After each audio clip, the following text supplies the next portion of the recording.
elli di, neu di. Wrth ofalu am y plant, rydych chi'n sgwrsio gyda nhw yn Gymraeg, ac yn modelu mwyn iddyn nhw eich copïo.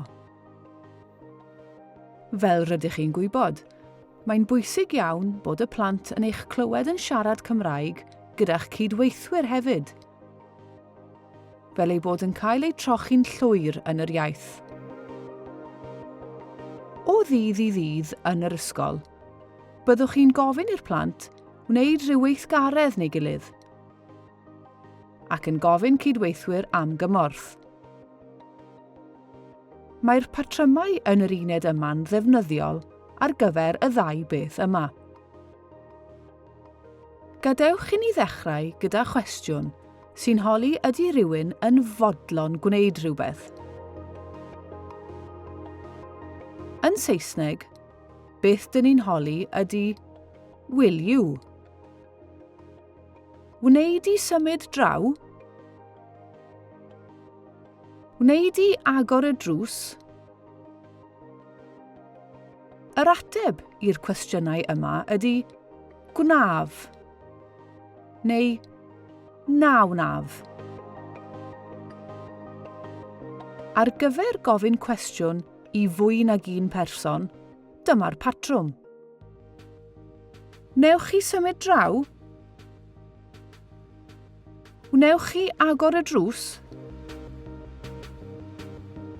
Yr ateb i'r cwestiynau yma ydy gwnawn neu na wnawn.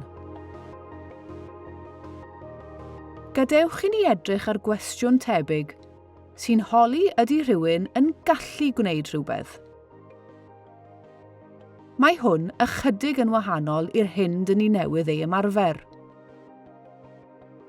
Yn Saesneg, beth dyn ni'n holi ydy can you neu are you able to? Wyt ti'n gallu neidio yn uchel? Wyt ti'n gallu pasio'r coffi?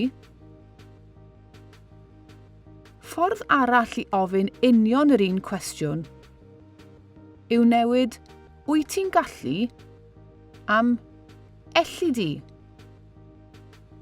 Elli di neidio yn uchel?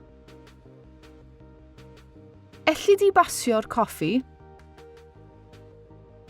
Yr ateb i'r cwestiynau yma ydy gallaf neu na allaf.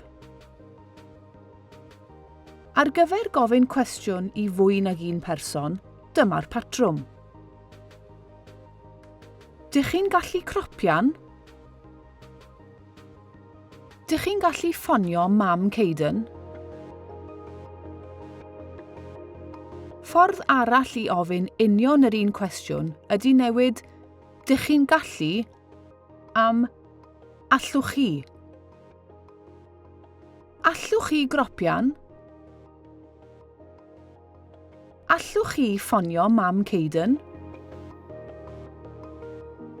Yr ateb i'r cwestiynau yma ydy gallwn neu na allwn. Cadwch y patrymau yma mewn cof wrth i chi siarad gyda'r plant a'ch cydweithwyr.